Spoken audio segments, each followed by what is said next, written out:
Akshay start करते हैं आज अपना सेकंड लेक्चर आयनिक इक्विलिब्रियम का। पिछले लेक्चर के अंदर मैंने कुछ बेसिक कॉन्सेप्ट्स तुम्हें बताए थे आयनिक इक्विलिब्रियम से रिलेटेड। इलेक्ट्रोलाइट क्या होता है, नॉन इलेक्ट्रोलाइट क्या होता है, स्ट्रॉन्ग इलेक्ट्रोलाइट, वीक इलेक्ट्रोलाइट। फिर हमने एसिड बेस कॉन्सेप्ट के अंदर आर्हेनियस कॉन्सेप्ट के पढ़ा। आर्हेनियस कॉन्सेप्ट के अकॉर्डिंग एसिड किसको बोला जाता है, जो वाटर के अंदर H+ देता है। बेस किसको बोला जाता है, जो OH- देता है। ठीक है, तो ये कुछ डेफिनेशन पढ़ी, फिर हमने वहाँ पे कुछ उससे रिलेटेड इंपॉर्टेंट बातें भी वहाँ पे हमने किया था। अब चलते हैं अपने सेकंड टॉपिक की तरफ, जो एसिड बेस कॉन्सेप्ट का सेकंड टॉपिक है, या जो सेकंड थ्योरी है वो है ब्रोंस्टेड लोरी कॉन्सेप्ट। ब्रोंस्टेड लोरी कॉन्सेप्ट। अभी सेकंड टॉपिक पढ़ते हैं और सेकंड टॉपिक के अंदर हम समझते हैं कि इसके अकॉर्डिंग एसिड और बेस की क्या डेफिनेशन होती है। ठीक है, तो समझते जाओगे। ब्रोंस्टेड लोरी कॉन्सेप्ट के अकॉर्डिंग ये बोलता है कि एसिड वो है which can give H+। H+ मतलब प्रोटॉन डोनर। प्रोटॉन क्या है, डोनर है। उसको क्या बोला हम, simple, which can give H+। जो H+ देता है वो क्या है, एसिड है। तो सिमिलरली आर्हेनियस कॉन्सेप्ट के अकॉर्डिंग जो डेफिनेशन थी वही डेफिनेशन क्या है, ब्रोंस्टेड लोरी के अकॉर्डिंग है कि जो H+ डोनेट करता है, जो प्रोटॉन डोनर है, उसी को क्या बोला जाता है, एसिड बोला जाता है। सिंपल सी चीज है, सिंपल चीजें क्लियर है। आगे चलता है। एसिड की अगर बात करें तो इसको एक और तरीके से क्या लिखा जाता है कि जो एसिड H+ डोनेट करते हैं उनको प्रोटोजेनिक बोला जाता है। ठीक है, तो कहीं पे अगर तुम्हें प्रोटोजेनिक वर्ड अगर देखने को मिले, इसका मतलब वो सिंपल क्या बोल रहा है कि वो एसिड जो H+ डोनेट करते हैं उनको प्रोटोजेनिक भी बोलते हैं। तो एसिड की क्या डेफिनेशन है कि वो सब्सटेंस जो H+ डोनेट करता है, जो प्रोटॉन डोनर है, उनको क्या बोलेंगे हम, ब्रोंस्टेड एसिड, या फिर उनको प्रोटोजेनिक बोलेंगे। चीज क्लियर है, आगे चलें। बहुत बढ़िया। बेस की बात करते हैं। अब अगर तुम्हें याद हो तो आर्हेनियस ने क्या बोला था बेस के बारे में। आर्हेनियस बोलता है कि बेस वो है जो OH- देता है वाटर के अंदर। लेकिन ब्रोंस्टेड का कॉन्सेप्ट यहाँ पे थोड़ा अलग है। ब्रोंस्टेड बोलता है कि जो एक्सेप्ट कर ले H+, मतलब जो प्रोटॉन एक्सेप्टर है, जो क्या है, प्रोटॉन एक्सेप्टर है, वो क्या होता है, वो बेस होता है। और इसको क्या नाम दे दिया, प्रोटोफिलिक।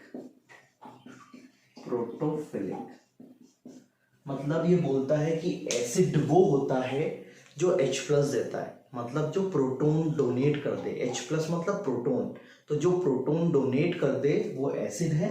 इसको हम प्रोटोजेनिक भी बोल सकते हैं। और ये बोलता है कि बेस वो है जो H+ एक्सेप्ट कर ले, मतलब जो प्रोटॉन एक्सेप्टर है उसको बेस बोला। और इसको हम एक और भाषा में क्या बोल सकते हैं, प्रोटोफिलिक। ये प्रोटोफिलिक इसी की डेफिनेशन है कि वो बेस या वो सब्सटेंस जो H+ एक्सेप्ट करते हैं उनको हम प्रोटोफिलिक बोलते हैं। प्रोटॉन जो एक्सेप्ट करता है, जो प्रोटॉन डोनेट करता है, उसको प्रोटोजेनिक। तो ये डेफिनेशन किसके अकॉर्डिंग है, ब्रोंस्टेड लोरी कॉन्सेप्ट के अकॉर्डिंग, कि एसिड क्या होता है और बेस क्या होता है। ठीक है, थोड़ा सा और आगे चलते हैं, थोड़ा सा और एग्जांपल से हम इसको समझते हैं। ठीक है, अगर मैं बोलूं कि मेरे पास एग्जांपल है HCl + H2O। ठीक है, ये एक रिएक्शन हुई और ये रिएक्शन होके कुछ इस तरीके से प्रोडक्ट बना रहा हमारा H3O+ + Cl-। ठीक है, ये रिएक्शन हुई HCl + H2O से H3O+ + Cl-। अब इसमें हो क्या रहा है कि अगर तुम देखोगे तो HCl जो है वो HCl ने अपना जो H+ था वो किसको डोनेट कर दिया, ये। तो इसने क्या किया है, अपना H+ डोनेट किया है। तो इसने ये अगर H+ डोनेट करता है तो जो H+ डोनेट करता है वो किसकी तरह बिहेव करता है, जो H+ डोनेट करता है वो बिहेव करता है किसकी तरह, वो बिहेव करता है, तो इसने क्या किया है, इसने H+ डोनेट किया है, तो डोनेट H+। तो अगर इसने H+ डोनेट किया है तो ये किसकी तरह बिहेव करेगा, ये एसिड की तरह। और इस इक्वेशन में इस H2O ने क्या किया, इस H2O ने इसका H+ लेके एक्सेप्ट कर लिया।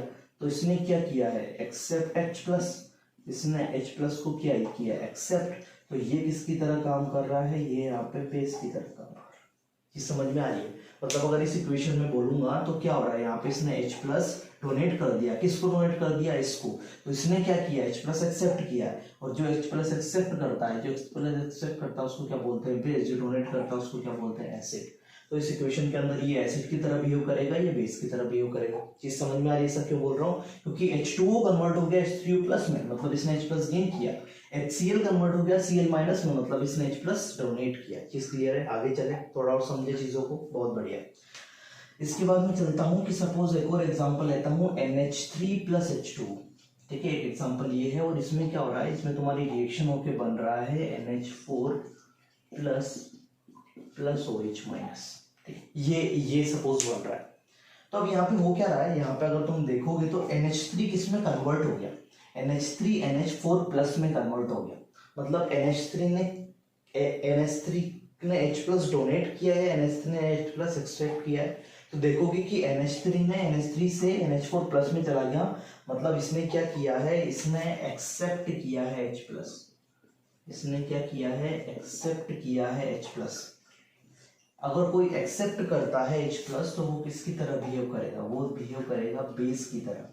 मतलब यहाँ पे जो NH3 है वो किसकी तरह बिहेव कर रहा है, बेस की तरह। और H2O ने क्या किया है, H2O कन्वर्ट हो गया है OH माइनस के अंदर। इसका मतलब क्या है कि इस H2O ने अपना H प्लस क्या किया है, डोनेट किया है। तो अगर इसने H प्लस डोनेट किया है, डोनेट H प्लस, इसका मतलब क्या है कि ये किसकी तरह बिहेव करेगा, एसिड की तरह। तो अगर तुम देखोगे तो फर्स्ट वाली इक्वेशन में वाटर बेस की तरह बिहेव कर रहा था, सेकंड वाली इक्वेशन में एसिड की तरह बिहेव कर रहा था। तो जरूरी नहीं कि हमेशा H2O बेस की तरह बिहेव करे, एसिड की तरह बिहेव करे, डिपेंड करता है रिएक्शन पे, टाइप ऑफ रिएक्शन पे डिपेंड करता है कि वो किसके साथ रिएक्ट कर रहा है। तो इस कंडीशन में वो बेस है, इस कंडीशन में वो एसिड है। यहाँ पे वो H प्लस डोनेट कर रहा है, यहाँ पे वो H प्लस एक्सेप्ट कर रहा था। तो जहां वो एक्सेप्ट करेगा वो बेस है, जहां पे डोनेट करेगा H प्लस वो एसिड है। तो इस रिएक्शन के अंदर NH3 एज अ बेस की तरह काम करेगा अकॉर्डिंग टू ब्रोंस्टेड-लोरी कॉन्सेप्ट, और यहाँ पे H2O जो है वो एसिड की तरह काम करेगा अकॉर्डिंग टू ब्रोंस्टेड-लोरी कॉन्सेप्ट। तो ये दोनों जो एग्जांपल मैंने तुम्हें समझाए, ये दोनों किसके अकॉर्डिंग समझाए मैंने, ये दोनों समझाए मैंने तुम्हें अकॉर्डिंग टू ब्रोंस्टेड-लोरी कॉन्सेप्ट। ब्रोंस्टेड-लोरी कॉन्सेप्ट बोलता है कि अगर एसिड है तो जो H प्लस देगा उसको एसिड बोलेंगे, जो H प्लस गेन करेगा उसको हम बेस बोलेंगे। एक को प्रोटोजेनिक, एक को प्रोटोफिलिक। चीज क्लियर? बात करते हैं ब्रोंस्टेड-लोरी कॉन्सेप्ट के अंदर एक डिफरेंट कॉन्सेप्ट के बारे में, जिसको बोला जाता है कॉन्जुगेट एसिड बेस पेयर। अब ये कॉन्जुगेट एसिड बेस पेयर क्या होता है, इसको थोड़ा सा समझते हैं, या किसको कॉन्जुगेट एसिड बोला जाता है, किसको कॉन्जुगेट बेस बोला जाता है, ये समझते हैं थोड़ा सा। ठीक है, तो मैं यहाँ पे एक एग्जांपल के थ्रू शुरू कर रहा हूँ, उससे समझना थोड़ा। मैं बोल रहा हूँ कि तुम्हारे पास HCl है, ठीक है। HCl ने अपना H प्लस क्या किया, डोनेट किया, और वो H plus plus Cl minus में कन्वर्ट हो गया। ठीक है, तो HCl यहाँ पे किसकी तरह बिहेव कर रहा है, ऐसा एसिड की तरह। क्यों? क्योंकि इसने H प्लस क्या किया है, डोनेट किया है। ये चीज क्लियर हो रही है यहाँ पे? बढ़िया, आगे सुनोगे अब इसको। HCl एक स्ट्रॉन्ग एसिड है। HCl क्या है, एक स्ट्रॉन्ग एसिड है। ठीक है, HCl एक स्ट्रॉन्ग एसिड है। तो अगर HCl H प्लस और Cl माइनस में कन्वर्ट हो गया, तो ये जो Cl माइनस है इसकी टेंडेंसी फिर क्या है कि ये H प्लस को क्या कर सकता है, एक्सेप्ट कर सकता है। क्यों? क्योंकि इसके ऊपर नेगेटिव चार्ज है और ये क्या कर सकता है, H प्लस को एक्सेप्ट कर सकता है। और जो H प्लस को एक्सेप्ट कर सकता है वो किसकी तरह बिहेव कर सकता है, बेस की तरह। तो यहाँ पे जो हमारा Cl माइनस होगा वो किसकी तरह बिहेव कर सकता है, वो किसकी तरह बिहेव कर सकता है, बेस की तरह, क्योंकि ये एक H प्लस गेन कर सकता है। अगर ये एक H प्लस गेन कर सकता है तो उसको मैंने क्या बोल दिया, बेस। लेकिन अगर वो HCl से निकला है तो इस बेस को मैं क्या बोलूंगा, कॉन्जुगेट बेस। इस बेस को क्या बोलूंगा मैं यहाँ पे, कॉन्जुगेट बेस। तो कॉन्जुगेट बेस सिंपल क्या होता है कि किसी एसिड से अगर एक H प्लस निकाल दिया जाए तो जो बचा हुआ पार्ट है उसको कॉन्जुगेट बोलते हैं। वापस से सुनोगे, किसी एसिड से अगर H प्लस निकाल दिया जाए तो जो बचा हुआ पार्ट है उसको क्या बोलते हैं, सिंपल कॉन्जुगेट। नहीं समझ में आया तो थोड़ा और समझते हैं अच्छे से। अब एक और चीज और यहाँ पे बोलूंगा मैं कि अगर ये एसिड स्ट्रॉन्ग है तो जो हमारा कॉन्जुगेट बनता है वो बनता है वीक। ठीक है, ये तुम्हें याद रखना, ये चीज तुम्हें याद रखनी है कि कभी भी अगर किसी एसिड का कॉन्जुगेट बेस निकाला तो अगर एसिड स्ट्रॉन्ग है तो ये बनेगा वीक, और अगर ये वीक है तो ये बनेगा स्ट्रॉन्ग। ये चीज याद रखनी है, अगर ये स्ट्रॉन्ग है तो ये वीक बनेगा, ये वीक है तो ये स्ट्रॉन्ग बनेगा। ठीक है, इंफॉर्मेशन बेस्ड है, याद रखनी है चीजें तुम्हें। कुछ और समझोगे इसके अंदर। एग्जांपल जैसे लिखता हूं मैं CH3COH लिखा मैंने। ठीक है, ये एक वीक एसिड होता है, ये एक एसिड है।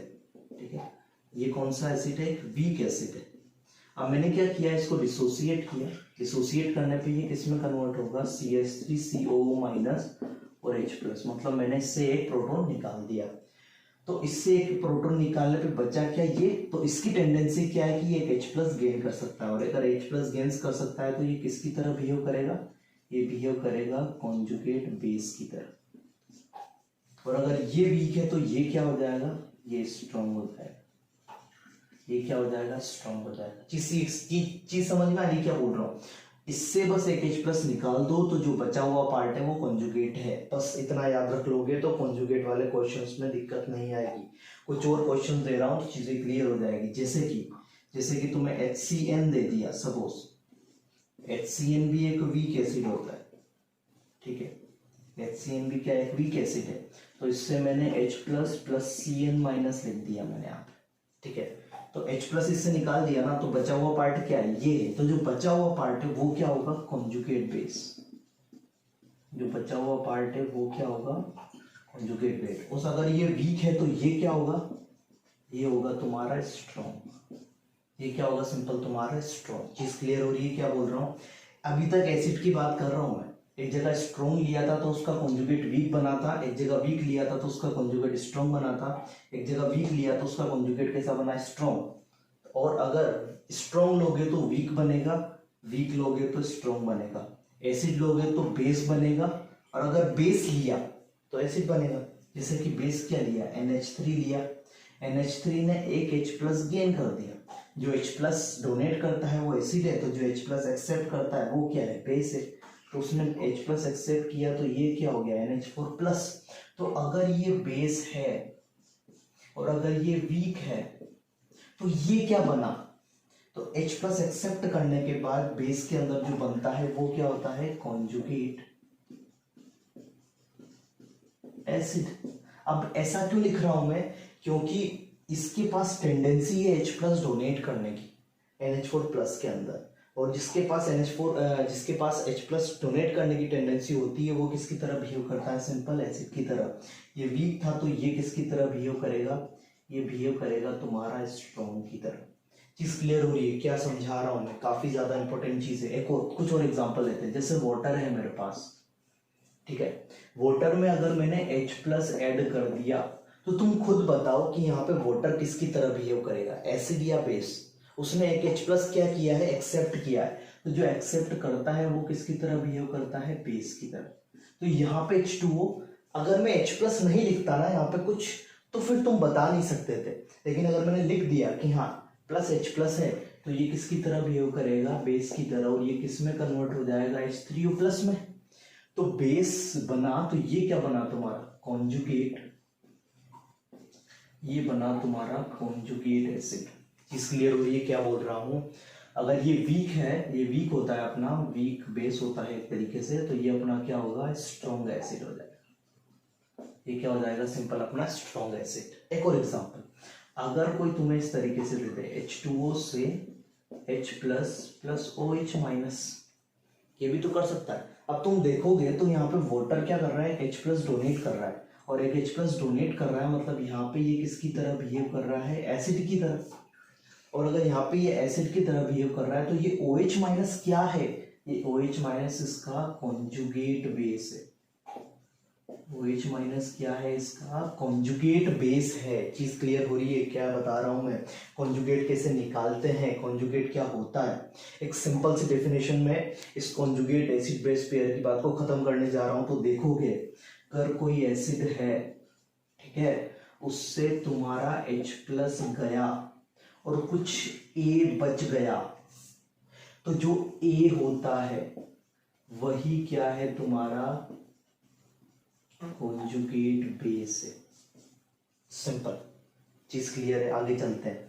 अगर कोई बेस है, उसने एक H+ गेन किया और वो किसी पर्टिकुलर A में चला गया, तो जो तुम्हारा ए बना वो तुम्हारा कॉन्जुगेट एसिड है।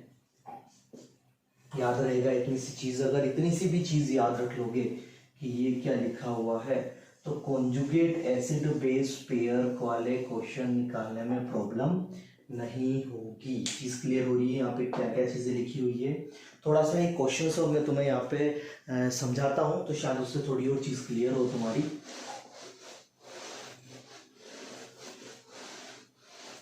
एक क्वेश्चन ये है कि तुम्हें पता लगाना है कि HS माइनस का कॉन्जुगेट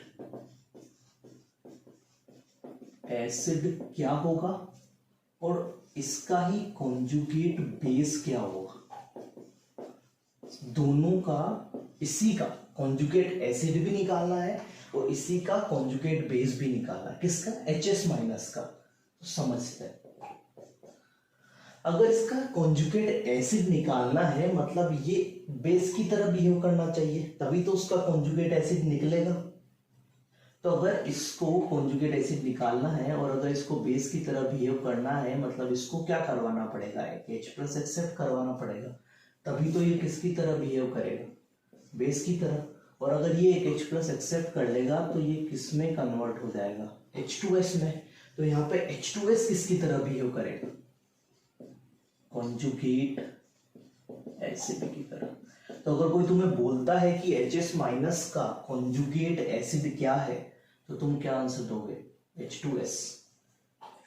अगर तुम्हें कोई बोलता है कि इसका कॉन्जुगेट बेस निकालो, बेस निकालने के लिए इसको किसकी तरह बिहेव करना पड़ेगा? एसिड की तरह।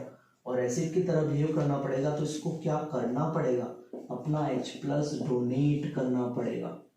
और डोनेट करना पड़ेगा तो इस कंडीशन में ये किसकी तरह बिहेव कर रहा है? एसिड। तो इसको किसकी तरह बिहेव करना पड़ेगा? ये क्या हो जाएगा? बन क्या जाएगा? Conjugate base. तो इस कंडीशन में अगर तुम देखोगे तो ये बेस की तरह भी बिहेव कर रहा है और ये एसिड की तरह भी। जैसे कि वाटर था, वाटर भी बेस की तरह बिहेव कर रहा था, वाटर भी एसिड की तरह बिहेव कर रहा था। इस तरीके से HS माइनस और एसिड भी क्या कर रहा है? हमारे पास बेस और एसिड दोनों की तरह यहाँ पे बिहेव कर रहे हैं। आई थिंक चीज क्लियर होगी। मैं क्या यहाँ पे समझाने की तुम्हें कोशिश कर रहा हूँ। तो अगर तुम्हें कोई भी कभी कॉन्जुगेट एसिड और कॉन्जुगेट बेस निकालने के लिए बोलेगा तो क्या निकाल पाओगे? कि किस तरीके से किसका कॉन्जुगेट एसिड क्या होगा, किसका कॉन्जुगेट बेस क्या होगा। चलो यहाँ तक तो चीजें क्लियर होगी। तो मैं कॉन्जुगेट एसिड और कॉन्जुगेट बेस कैसे निकालते हैं ये चीज तुम्हें पता चल गई। थोड़ा सा और आगे चलते हैं, थोड़ा सा और आगे वाले कॉन्सेप्ट्स को समझने की कोशिश करते हैं। ठीक है, अब यहाँ पे क्या होता है कि एक और वर्ड कभी कभी यूज किया जाता है जो है एम्फीप्रोटिक स्पीशीज। ये वर्ड काफी कुछ कभी कभी किताबों में और कभी कभी नोट्स के अंदर तुम्हें देखने को मिलता है, एम्फीप्रोटिक स्पीशीज। तो एम्फीप्रोटिक स्पीशीज वो होते हैं which can donate as well as accept H+। बोलता है कि एम्फीप्रोटिक स्पीशीज वो है जो H+ डोनेट भी कर सकते हैं और H+ एक्सेप्ट भी कर सकते हैं। इस टाइप के स्पीशीज को बोलते हैं क्या? एम्फीप्रोटिक। जो ओनली डोनेट कर सकते हैं वो प्रोटोजेनिक, जो एक्सेप्ट कर सकते हैं वो प्रोटोफिलिक, और जो दोनों कर सकते हैं वो एम्फीप्रोटिक। कहीं कहीं इसको एम्फोटेरिक भी लिखा जाता है।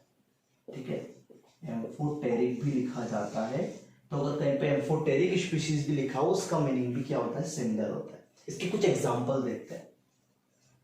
अभी मैंने कुछ एग्जांपल देखे, शायद बोर्ड पे एक एग्जांपल दिख भी रहा होगा, ये वाला देखोगे। ये किसकी तरह बिहेव कर रहा है? बेस। ये किसकी तरह? एसिड। एसिड का मतलब क्या है कि ये डोनेट कर रहा है। बेस का मतलब क्या है कि ये एक्सेप्ट कर रहा है। दोनों काम कर रहा है ना। मतलब HS माइनस क्या है? कि एम्फीप्रोटिक स्पीशीज है। चीज क्लियर है? नहीं चीज क्लियर है तो थोड़ा सा H2O, वाटर की बात किया था, H2O है। H2O क्या करता है? H2O जब H+ डोनेट करता है तो किस में कन्वर्ट होता है? H+ plus OH minus. तो यहाँ पे अगर वो H प्लस डोनेट कर रहा है तो यहाँ पे H प्लस किसकी तरह बिहेव कर रहा है, एसिड की तरह। ये इसका कॉन्जुगेट बन गया। ये क्या बन गया, इसका कॉन्जुगेट। वो चीज तुम्हें अब क्लियर हो रही होगी। तो ये तुम्हारा H2 एसिड है, एसिड की तरह बिहेव कर रहा है। एक बार क्या हो सकता है कि H2O तुम्हारा H प्लस एक्सेप्ट कर ले और किस में कन्वर्ट हो जाए, ये कन्वर्ट हो जाए H3O प्लस में। तो यहाँ पे H2O किसकी तरह बिहेव करेगा, बेस की तरह।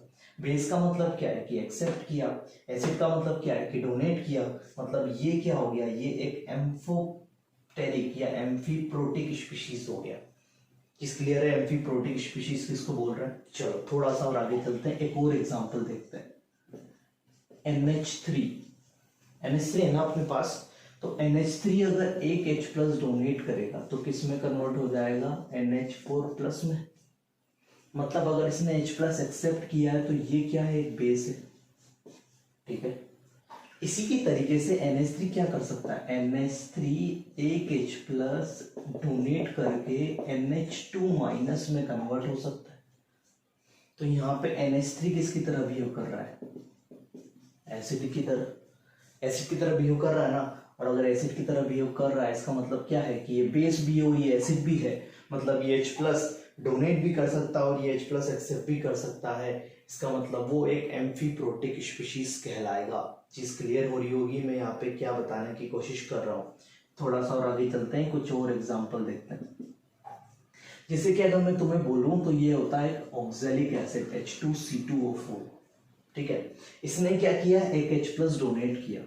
तो H प्लस डोनेट करने पे क्या होगा, एक H प्लस डोनेट किया और इस तरीके से, तो ये हो जाएगा तुम्हारा HC2O4 माइनस, ठीक है। इसने क्या किया, एक H प्लस तुम्हारा यहाँ पर डोनेट किया, यहाँ पे तुम्हारा माइनस H प्लस कर दो, इसको ऐसा करो। डोनेट किया तो एक H प्लस रिमूव हो गया, तो ये किसकी तरह बिहेव कर रहा है, एसिड की तरह। चीज क्लियर है। तो वो उसका कॉन्जुगेट बेस हो गया, ठीक है।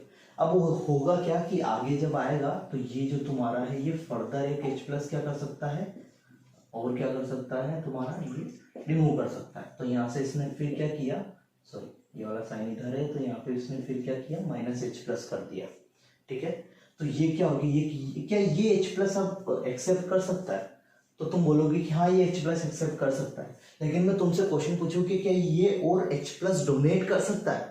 तुम बोलोगे कि सर इसके पास तो H प्लस है ही नहीं, और जिसके पास H प्लस है ही नहीं वो डोनेट नहीं कर सकता, और जो डोनेट नहीं कर सकता ओनली रिसीव कर सकता है, ओनली एक्सेप्ट कर सकता है। तो ये ओनली किसकी तरह बिहेव कर सकता है, बेस की तरह। समझ में आ रहा है। अब तुम देखोगे कि ये वाला जो कंपाउंड है HC2O4 माइनस, इसको अगर मैं एक H प्लस दे दूं तो ये इसमें कन्वर्ट हो जाएगा। इसको एक H प्लस दे दिया मतलब क्या है, ये एक H प्लस दे दिया इसको, तो ये किसकी तरह बिहेव करने लग गया, बताओ ये किसकी तरह बिहेव करने लग गया। एक H प्लस डोनेट एक्सेप्ट किया तो ये बेस की तरह बिहेव करने लग गया। और इसने अगर एक H प्लस अगर यहाँ पे इस तरीके से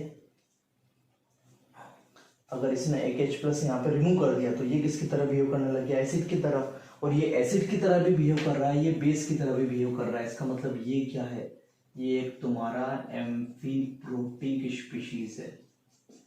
ये तुम्हारा क्या है, एक एम्फीप्रोटिक स्पीशीज है। थोड़ा सा और एक और एग्जांपल से तुम्हें समझाता हूँ, थोड़ा और चीजें क्लियर करने के लिए। H3PO4 है, कन्वर्ट हो रहा है H2PO4 माइनस, मतलब एक H प्लस निकाल दिया, फिर कन्वर्ट हो रहा है HPO4 माइनस, मतलब एक और H प्लस निकाल दिया, फिर ये कन्वर्ट हो रहा है PO4 माइनस, मतलब एक और H प्लस निकाल दिया। तो अब मुझे ये बताओ कि इसमें कौन कौन ओनली एसिड की तरह बिहेव कर सकता है, कौन ओनली बेस की तरह बिहेव कर सकता है, और कौन दोनों की तरह बिहेव कर सकता है। तो इसकी बात सब करते हैं। ये अब H प्लस एक्सेप्ट नहीं कर सकता, ये ओनली डोनेट कर सकता है, और जो डोनेट कर सकता है वो क्या है, एक एसिड है। ये कंपाउंड और H प्लस डोनेट नहीं कर सकता, लेकिन ये कंपाउंड और H प्लस गेन कर सकता है। तो ये ओनली किसकी तरह काम करेगा, बेस की तरह। लेकिन अगर इन दोनों कंपाउंड को देखोगे तो ये H प्लस एक्सेप्ट करके यहाँ आ जाएगा, H प्लस डोनेट करके यहाँ चला जाएगा, तो ये भी एम्फोटेरिक हो गया या एम्फीप्रोटिक हो गया। इसको देखोगे तो ये एक H प्लस एक्सेप्ट करके यहाँ आ जाएगा, ये एक H प्लस रिमूव करके यहाँ चला जाएगा। तो ये दोनों की तरह बिहेव कर रहा है, तो ये दोनों कंपाउंड किसकी तरह बिहेव कर रहे हैं, एम्फीप्रोटिक स्पीशीज की तरह तुम्हारे यहाँ पे बिहेव कर रहे हैं। चीज क्लियर है क्या होता है एम्फीप्रोटिक स्पीशीज? एम्फीप्रोटिक स्पीशीज वो होते हैं जो डोनेट भी कर सकते हैं और एक्सेप्ट भी कर सकते हैं। तो आई थिंक चीज क्लियर हो गई होगी। तो आगे चलते हैं अपने थर्ड कॉन्सेप्ट की तरफ और लास्ट कॉन्सेप्ट एसिड बेस का, ल्यूइस एसिड बेस कॉन्सेप्ट। ये कॉन्सेप्ट शायद तुमने पहले नाम भी सुना होगा, ल्यूइस एसिड बेस कॉन्सेप्ट। ठीक है, इस कॉन्सेप्ट का नाम तुमने सुना भी होगा, किसको ल्यूइस एसिड बोलते हैं, किसको ल्यूइस बेस बोलते हैं। मैंने काफी बार इसको एक्सप्लेन भी किया है। जब बनाना बॉन्डिंग एक्सप्लेन कर रहा था तब शायद ये चीज निकल के आई थी, अगर तुम्हें याद हो। बनाना बॉन्डिंग या पैक बॉन्डिंग जब एक्सप्लेन किया था तब ल्यूइस एसिड और बेस के बारे में बताया भी था। लेकिन ठीक है, एक बार डेफिनेशन है यहाँ पे तो चीज देख लेते हैं। ल्यूइस एसिड किसको बोलते हैं, बताओ, खुद सोचो। ल्यूइस एसिड किसको बोलते हैं? ल्यूइस एसिड उसको बोलते हैं जो electron pair lone pair donate करते हैं या लोन पेयर एक्सेप्ट करते हैं। लोन पेयर एक्सेप्ट करते हैं, तो which can accept electron pairs या लोन पेयर्स बोल सकते हैं। Which can accept electron pairs या लोन पेयर्स बोल सकते हैं। मतलब ल्यूइस एसिड कौन है? इलेक्ट्रॉन एक्सेप्टर्स होते हैं। ठीक है, और ल्यूइस बेस कौन होता है? ल्यूइस बेस कौन होता है?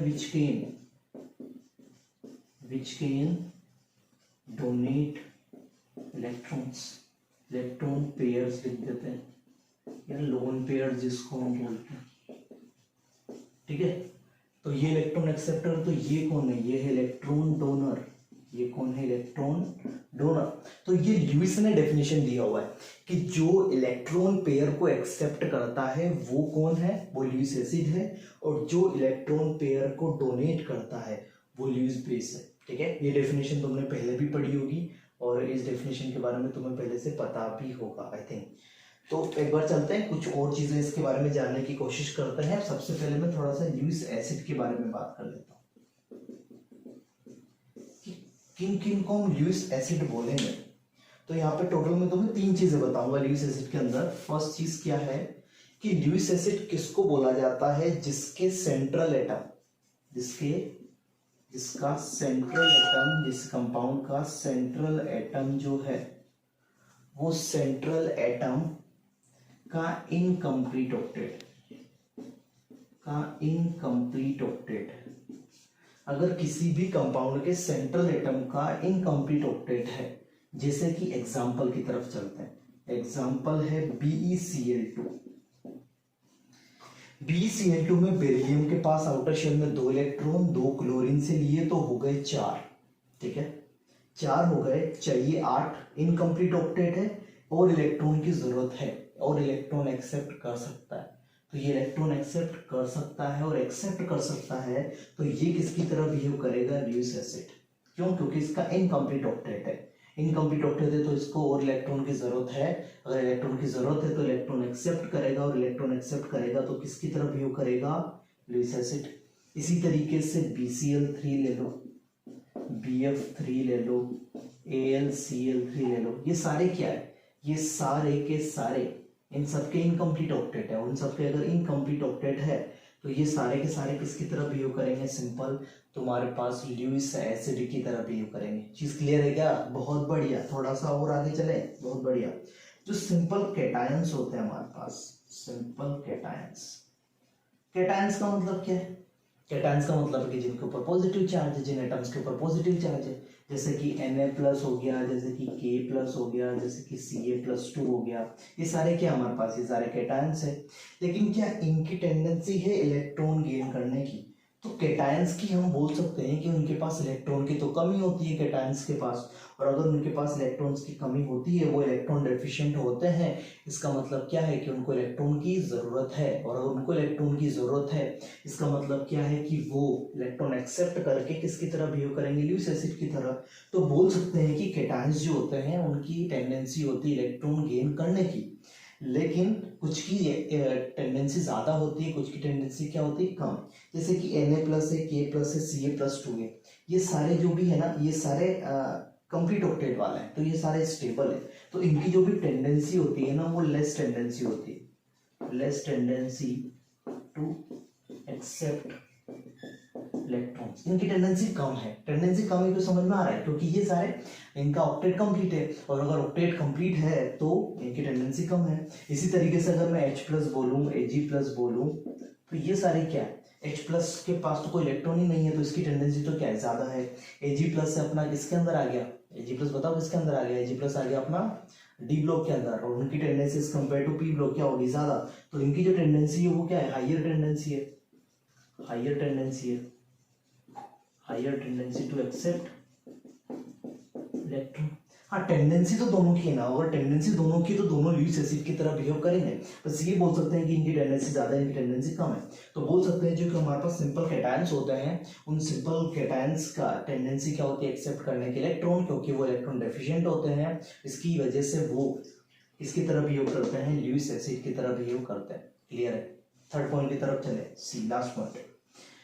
अगर मैं बात करूं कि कौन ल्यूइस एसिड की तरह बिहेव करेगा, तो ल्यूइस एसिड की तरह वो बिहेव करेगा जिसके पास वैकेंट ऑर्बिटल्स है। ठीक है, जिसके पास वैकेंट ऑर्बिटल्स प्रेजेंट है, वैकेंट ऑर्बिटल्स प्रेजेंट है। वैकेंट ऑर्बिटल प्रेजेंट होने का क्या मतलब है कि सपोज मैं एग्जांपल के थ्रू समझाता हूं तुम्हें। Pf5 लिख देते हैं, चलो Pf5 लिख दिया। ठीक है, फॉस्फोरस थर्ड पीरियड का एलिमेंट है, और उसके थर्ड पीरियड का अगर वो एलिमेंट है तो उसके पास d ऑर्बिटल्स प्रेजेंट होता है। वो d ऑर्बिटल क्या है, खाली है, और अगर वो d ऑर्बिटल खाली है तो टेंडेंसी है कि इलेक्ट्रॉन किस में जा सकता है, उन d ऑर्बिटल के अंदर। और अगर d ऑर्बिटल के अंदर जा सकता है तो वो किसकी तरह बिहेव करेगा, ल्यूइस एसिड। क्यों, क्योंकि इसके पास वैकेंट ऑर्बिटल है। अगर वैकेंट ऑर्बिटल नहीं होते ना, तो फिर हम नहीं बोल सकते थे कि वो ल्यूइस एसिड है, क्योंकि उसके पास जगह ही नहीं है रखने के लिए। लेकिन अगर इसके पास जगह है, इसके पास वैकेंट ऑर्बिटल है, मतलब वो किसकी तरह बिहेव करेगा, वो बिहेव करेगा किसकी तरह, सुनाई नहीं दे रहा, किसकी तरह, वो बिहेव करेगा ल्यूइस एसिड की तरह। Pf5 हो गया अपने पास। Pf5 के अलावा एक और एग्जांपल देता हूं, जैसे SiCl4। अब सिलिकॉन हो गया अपना, यहाँ पे सिलिकॉन फिर थर्ड पीरियड का एलिमेंट आ गया, तो फिर इसके पास फिर वैकेंट ऑर्बिटल, तो ये भी किसकी तरह बिहेव करेगा, ल्यूइस एसिड की तरह। इसी तरीके से GX4 ले लो अपना, ठीक है, Pf5 ले लो। इसी तरीके से अपना अगर हम बात करें तो SO2 ले लो, SO3 ले लो। ये सारे किसके एग्जाम्पल है, ये सारे एग्जाम्पल है हमारे पास जिसके पास वैकेंट ऑर्बिटल प्रेजेंट है। तो तुम्हें यहाँ पे चीज पता होनी चाहिए कि ल्यूइस एसिड किस किस को बोलते हैं, जिसका सेंट्रल एटम इनकम्प्लीट ऑक्टेट का हो, जिसका जो सिंपल कैटायंस हो, जो वैकेंट ऑर्बिटल जिसके पास प्रेजेंट हो, उनको हम सिंपल क्या बोलेंगे, उनको हम सिंपल बोलेंगे ल्यूइस एसिड। ल्यूइस एसिड पढ़ने के बाद अब चलते हैं आगे ल्यूइस बेस को पढ़ने के लिए। ठीक है, तो ल्यूइस बेस क्या होता है इसको समझते हैं। तो आई थिंक तुम्हें ल्यूइस एसिड वाला कॉन्सेप्ट तो समझ में आ गया होगा। अब ल्यूइस बेस को भी समझते हैं कि ल्यूइस बेस किसको बोला जाता है।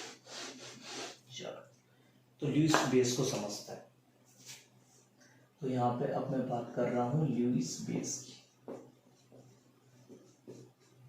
तो ल्यूइस बेस किसको बोलेंगे, यहाँ पे सिंपल मैं तुम्हें दो चीजें बताने वाला हूँ ल्यूइस बेस के कॉन्सेप्ट में, कि ल्यूइस बेस किसको बोलते हैं, जो सिंपल एनायंस होते हैं हमारे पास, सिंपल एनायंस। सिंपल एनायंस जो है, जैसे कि OH माइनस हो गया, जैसे कि Cl माइनस हो गया। ठीक है, ये पास जो हमारे पास जो एनायन है, ये एनायन के पास इलेक्ट्रॉन ज्यादा है, इलेक्ट्रॉन रखे हुए हैं, Cl माइनस है, आउटर शेल में 7 होते हैं, एक इलेक्ट्रॉन ये 8 हो गए, 8 हो गए, तो वो इलेक्ट्रॉन रखे हुए हैं, वो एज ए लोन पेयर की फॉर्म में रखे हुए हैं, तो वो क्या कर सकते हैं, वो इलेक्ट्रॉन डोनेट कर सकते हैं। और अगर इलेक्ट्रॉन डोनेट कर सकते हैं तो किसकी तरह बिहेव कर सकते हैं, बेस की तरह। OH माइनस है, ऑक्सीजन के आउटर शेल में 6 है, एक इलेक्ट्रॉन मिल गया हाइड्रोजन से तो हो गए 7, एक और नेगेटिव आ गया तो हो गए 8 हो गए, तो फिर ये इलेक्ट्रॉन क्या कर सकते हैं, डोनेट कर सकते हैं। तो इस तरीके से जो भी हमारे पास स्पीशीज होते हैं वो किसकी तरह होते हैं हमारे पास, वो होते हैं हमारे पास किसकी तरह, सिंपल हमारे पास ल्यूइस बेस की तरह। तो जो भी सिंपल एनायंस वाला एग्जांपल है वो क्या होंगे, वो सारे ल्यूइस बेस होंगे। आगे और बात करते हैं सेकंड पॉइंट। इसके अंदर फिर हम क्या बोल सकते हैं कि जिन भी एलिमेंट्स के पास, जिनके पास भी अनपेयर्ड इलेक्ट्रॉन्स पड़े हुए हैं, अनपेयर्ड इलेक्ट्रॉन प्रेजेंट है, अनपेयर्ड इलेक्ट्रॉन, अनपेयर्ड इलेक्ट्रॉन नहीं, अनशेयर्ड पेयर ऑफ इलेक्ट्रॉन जिसके पास प्रेजेंट है। अनशेयर्ड मतलब वो शेयर नहीं हुए, जो अनशेयर्ड पेयर ऑफ इलेक्ट्रॉन्स है अगर वो उनके पास प्रेजेंट है तो वो भी किसकी तरह बिहेव कर सकते हैं, वो भी ल्यूइस बेस, LB लिख रहा हूं मैं यहाँ पे, वो ल्यूइस बेस की तरह बिहेव कर सकते हैं जो अनशेयर्ड पेयर ऑफ इलेक्ट्रॉन है। जैसे कि एग्जांपल मैं देता हूँ, NH3 हो गया, तो NH3 में नाइट्रोजन के आउटर शेल में कितने होते हैं, 5, 3 ने बॉन्ड बना लिया, एक लोन पेयर बचा, इसके पास एक अनशेयर्ड पेयर ऑफ इलेक्ट्रॉन है, तो ये किसकी तरह बिहेव कर सकता है, ल्यूइस बेस। वाटर दिख रहा है, वाटर के आउटर शेल में कितने होते हैं, 6, 2 ने बॉन्ड बना लिया, 2 लोन पेयर और बचे, मतलब ये भी किसकी तरह बिहेव कर सकता है तुम्हारा, ये भी बिहेव कर सकता है किसकी तरह, सिंपल ल्यूइस बेस की तरह। तो ये चीजें तुम्हें पता होगी वैसे किसको हम ल्यूइस बेस बोलते हैं, किसको ल्यूइस एसिड बोलते हैं, जिसके पास unpaired electron, unshared pair of electron, unpaired नहीं sorry unshared pair of electron है, वो क्या होते हैं, ल्यूइस बेस। जो सिंपल एनायन है वो भी किसकी तरह बिहेव करते हैं, सिंपल ल्यूइस बेस की तरह। तो आई थिंक चीज क्लियर हो रही होगी यहाँ पे। अब कुछ इंपॉर्टेंट चीजें मैं तुम्हें यहाँ पे बताने वाला हूँ, तो थोड़ा सा उसको ध्यान से सुनना, ठीक है। पहली चीज, अगर मुझे कभी भी किसी की एसिडिक स्ट्रेंथ के बारे में पता लगाना हो तो कैसे पता लगाएंगे कि सपोज अगर हमारे पास कोई भी सेंट्रल एटम है, या अगर हमारे पास पॉजिटिव चार्ज या ऑक्सीडेशन नंबर अगर इंक्रीज होगा, तो बताओ ऑक्सीडेशन नंबर इंक्रीज होने पे एसिडिक स्ट्रेंथ पे क्या फर्क पड़ेगा, उसकी एसिडिक स्ट्रेंथ कैसी होगी, एसिडिक स्ट्रेंथ क्या होगी, बढ़ेगी।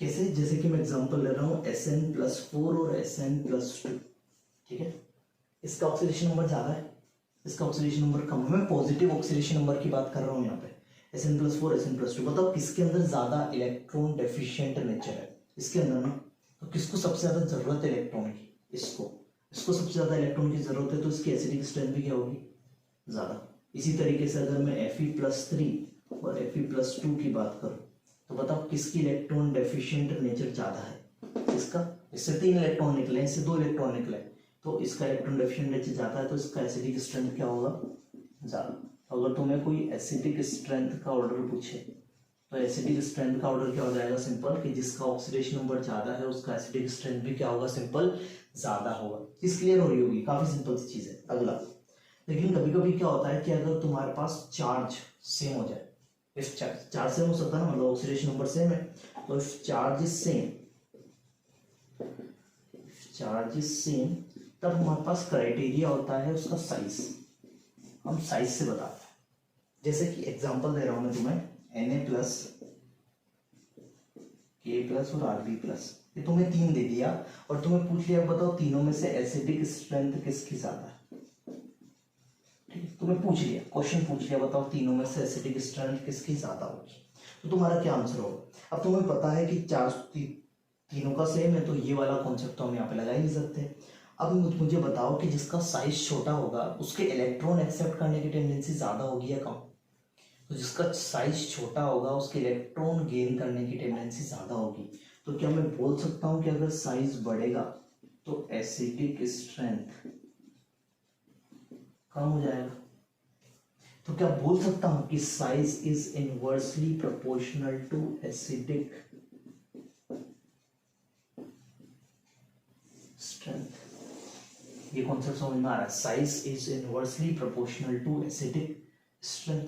अब बताओ इस क्वेश्चन का आंसर क्या होगा, यहाँ पे साइज किसका ज्यादा है, इसका, फिर इसके बाद इसका, फिर इसके बाद इसका, तो जिसका साइज ज्यादा उसका एसिडिक स्ट्रेंथ कम, मतलब आंसर क्या हो जाएगा, Na+, K+, Rb+। तो अगर चार्ज सेम हो जाता है तो तुम्हें ये कॉन्सेप्ट लगाना, चीज क्लियर हो रही है। थर्ड लास्ट पॉइंट इसका देखोगे, अगर तुम्हारे पास ऐसा कोई मॉलिक्यूल आ जाए, 2 ऐसे मॉलिक्यूल आ जाए जिसमें जो इलेक्ट्रोनेगेटिव एटम हो सराउंडिंग वाले, सराउंडिंग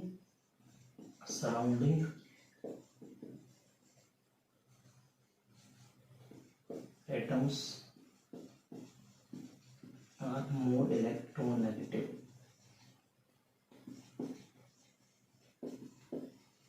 ज्यादा इलेक्ट्रोनेगेटिव, या उनके नंबर ज्यादा है, जैसे कि SO3 और SO2, ठीक है। अगर मैं बात करूं तो SO3 के अंदर सल्फर के साथ 3 ऑक्सीजन जुड़े हैं और यहाँ पे S के साथ 2 ऑक्सीजन जुड़े हुए हैं, ठीक है। तो अगर मैं बात करूं कि इन दोनों में से एसिडिक स्ट्रेंथ किसकी ज्यादा होगी, इन दोनों में से एसिडिक स्ट्रेंथ किसकी ज्यादा होगी, तो मुझे ये बताओ कि किसके अंदर ऑक्सीजन ज्यादा है। इसके अंदर ऑक्सीजन ज्यादा है ना, तो जिसके अंदर ऑक्सीजन ज्यादा है उससे क्या करेगा, वो सल्फर से ज्यादा इलेक्ट्रॉन खींचेगा, क्योंकि 3 ऑक्सीजन है और यहाँ पे 2 ऑक्सीजन है। एक जगह 2 ऑक्सीजन इलेक्ट्रॉन खींच रहे हैं एक तरफ, यहाँ पे 3 ऑक्सीजन खींच रहे हो, तो जहाँ पे ज्यादा ऑक्सीजन जहाँ पे ज्यादा इलेक्ट्रॉन खींचेगा वहाँ पे ज्यादा इलेक्ट्रॉन डेफिशिएंट नेचर आएगा, और जहाँ पे ज्यादा इलेक्ट्रॉन डेफिशिएंट नेचर आएगा उसके इलेक्ट्रॉन एक्सेप्ट करने की टेंडेंसी क्या रहेगी, उतनी ज्यादा। और अगर उसके इलेक्ट्रॉन एक्सेप्ट करने की टेंडेंसी उतनी ज्यादा रहेगी तो उसका एसिडिक स्ट्रेंथ भी क्या रहेगा, ज्यादा। तो बस तुम्हें ये याद रखना है कि अगर ज्यादा इलेक्ट्रोनेगेटिव एटम है सराउंडिंग में तो उसकी एसिडिक स्ट्रेंथ भी क्या होती है, तुम्हारे पास ज्यादा निकल के आती है। आई थिंक चीज क्लियर हो रही होगी मैं क्या यहाँ पे समझाने की कोशिश कर रहा हूँ। तो ये कुछ 3 पॉइंट है जो तुम्हें यहाँ पे सिंपल से याद रखना है।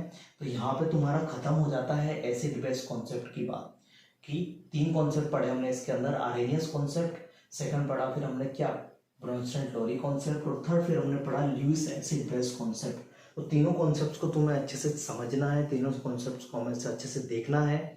अगले लेक्चर से मैं तुम लोगों को इसका जो कैलकुलेशन वाला पार्ट है वहाँ पे तुम्हें लेके जाने वाला।